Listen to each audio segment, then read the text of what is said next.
We're here with Make a Dance. Hola. So Hola. we're gonna ask him some questions about their career stuff. First question is, your sets always feel like a deep dive rather than a playlist. When you're digging for records, what's the moment that tells you this one is special? Is it like the groove, the weirdness, the story behind the record, or something harder to explain? I think it's all of those things, really. I think it's when you're digging for music, be it digitally or on vinyl, there's just a feeling that comes out, and then you just know it's a good one. Yeah. You know. How long does it take you to know if you think you're gonna like the record? I reckon 10 seconds. I do a bit of the intro, then go to the middle, and then go to the end. I And can't then- tell if I'm gonna love a record that quickly. I used to think I can, but I can tell if I'm not gonna like it within maybe like half a second. Yeah, that's true. That's true. Great answer. So a lot of DJs talk about digging as a skill, but the best diggers almost treat it like an instinct. Over the years, how has your ear evolved when searching for music? Do you feel like you're still discovering new sounds, or now it's more about discovering new perspective within familiar ones? That's a really good question. Yeah, for me, it goes in waves of what I'm feeling at the moment, and then you need to fill up the playlist of what like to fill that mood, right? So like at the moment, I'm on like a very like squelchy frog vibe. So I'm looking for all these tracks that like beep beep like that. That would be perfect. So yeah, I think it comes in waves, but and your taste obviously changes over time, but your soul and your instinct of like what music you like, I think is you're almost like born with it, you know. For me, Yeah, I'd agree with that. I think also it's like you kind of know, like, I don't know, I get super into searching for certain record labels and like, but then also sometimes it's like when I'm digging through crates, it's just like maybe it's the front cover that catches my eye or a certain type of graphic design. I'm quite like, okay, they're on that vibe and you can sort of sense it out. Thank you. Third question. Some of the most exciting records come from unexpected places. What's the strangest or most unlikely record you've ever found that ended up destroying a dance floor? And where was it? I found last year we were in Bangkok and we went to that super crazy, like dusty record store that had that crazy guy outside with all the tattoos. And my God. yeah, Just this guy, as an aside, like on the way, we were going to some random part of town in Bangkok. Like the shop doesn't even have a sign or anything, and sitting outside is this guy with a swastika tattooed on his head. yeah, like on his crazy like forehead. neo-Nazi tattoos, but he was like Asian, and I was just like, do you know what that? Anyway, that was the setting, and then we walk into the shop, and it's just like hundreds and thousands of records, and they're all in really shit condition Very expensive. and very expensive. But I found one record in there. I buy Alma Matrix, and I sort of didn't listen to it that much, and then I played it at Panorama Bar, and it was like one of the tunes of the night. It's like a real tribal, percussive track, and it just absolutely destroyed. And it was super nice place to road test it. Yeah, I think with digging, I don't really like it. Like I get extremely overwhelmed walking into a record shop. Like I just want to leave. I get moody, and then once you like do a little pile and then like start listening, all of a sudden, you know, you're like, all right, I guess we're going to be in here for 4 hours then. But I only even go in the shop because Ben is dragging me there. But yeah, to answer the question of the weirdest dig I found maybe not weird, but I was like at an after party in Ibiza recently, and someone played the Chris Rea on the Beach dub, which is like this amazing Balearic record. And I came back to play a gig in London, and I was walking to get lunch from the venue after we did sound check and stuff. And I looked on the floor, and like a pristine version of Chris Rea on the Beach is just sat there on the floor. And I was like, wow. And I text my friend who was playing the record. That was kind of a serendipitous, Yeah, literally digging. Yeah. Literally, yes. Okay, so working as a duo can be magical, but it can also be complicated.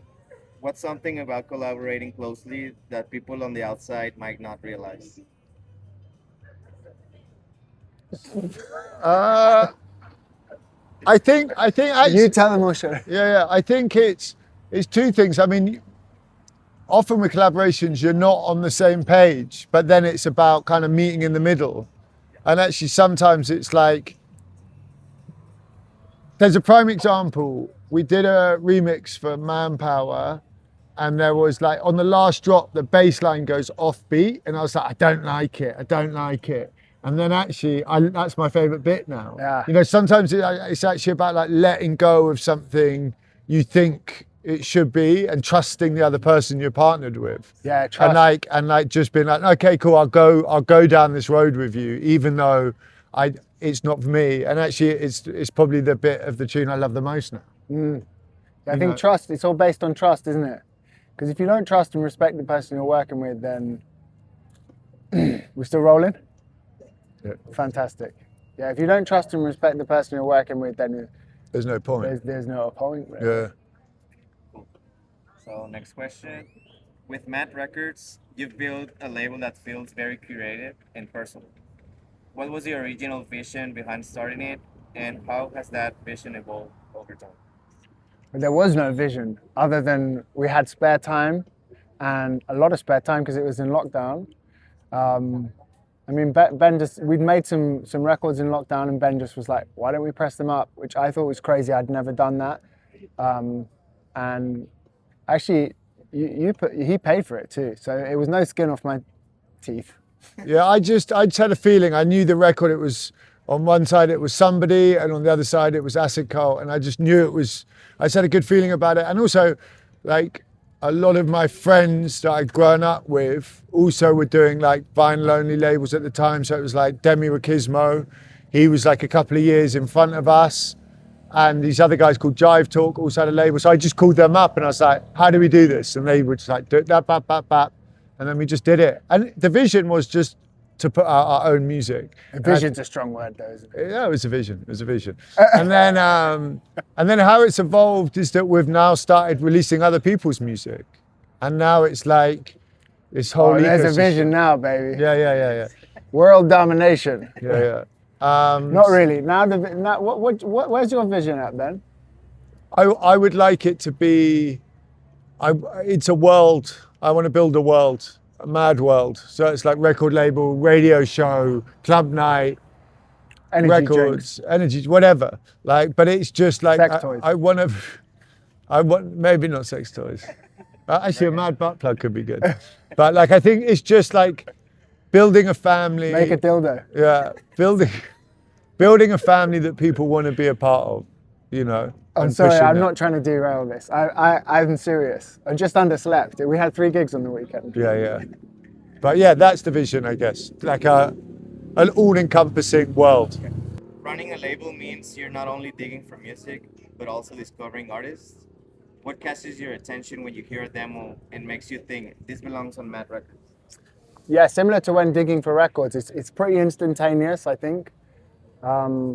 Yeah, it's whether we're gonna instinct. like it or not, and a lot of the time it's through meeting people, like-minded people, and you know this whole business, this industry, whatever. It's like it's not a money maker; it's a passion project.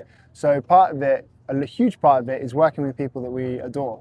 So like everyone is like becomes friends, and yeah, that's a big part. That's a big part of signing the record. So if someone just sends us a demo out of the blue, it can sometimes we'll sign it, but it's like depends. Yeah, we gotta I think life's too short to work with people that you don't vibe with. Yeah. So there has to be some kind of like connection with the person as a whole, you know? Yeah, like we wouldn't put out a record from a big artist if we weren't playing it, and that's the main thing as well. And I think I've gone off topic from the question, but the main thing in the A&R process is like, are we playing it, and are we excited to like show it to people? Like, have you heard this? Yeah. That's the main thing. Yeah. Thank you. When you work together in the studio, how do ideas usually start? Does one of you typically bring the initial spark, or is it more of a process of building something piece by piece between the two of you? It's very dependent. It's so Sometimes Ben will dependent. bring a sample with specific like intention for it, and then we'll build that together. Sometimes we're just in a hotel room and I'm just messing around on the laptop or sat on a sofa.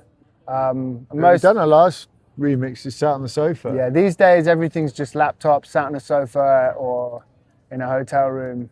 I don't think we've been in the studio together for a year. Yeah, Maybe yeah. once. It's just been sort of sofa and on the road.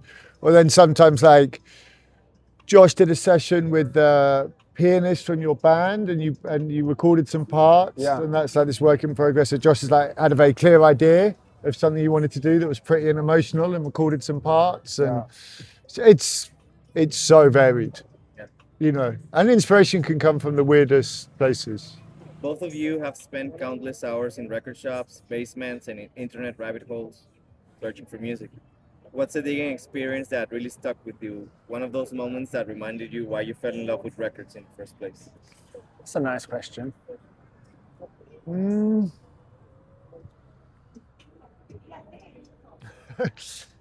want, we can skip that one. I think you already talked about that one.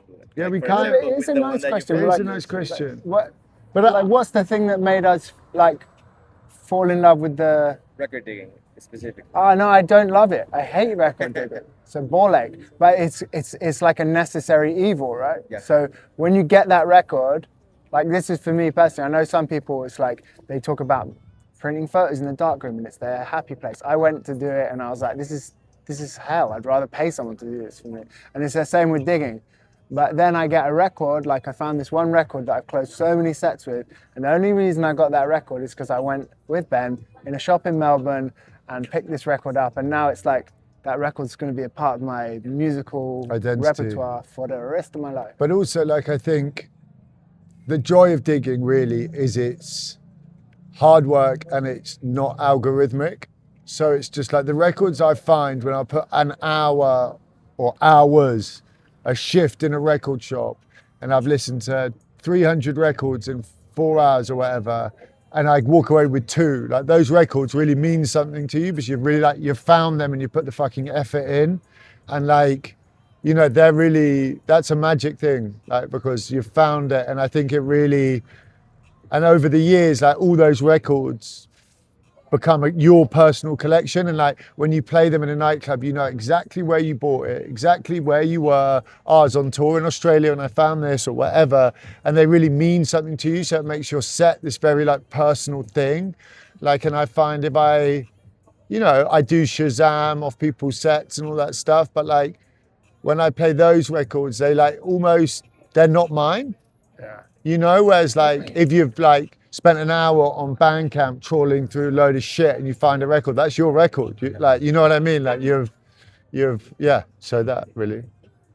Great answer. One thing I would say that I do like about digging is meeting weird record shop owners, or like, not weird, just meeting record shop owners. Sometimes they are weird, interesting. And the people in the record shops, chatting to them, and Yeah, just that's like cool. the customers That's so and cool. like the community aspect is wicked.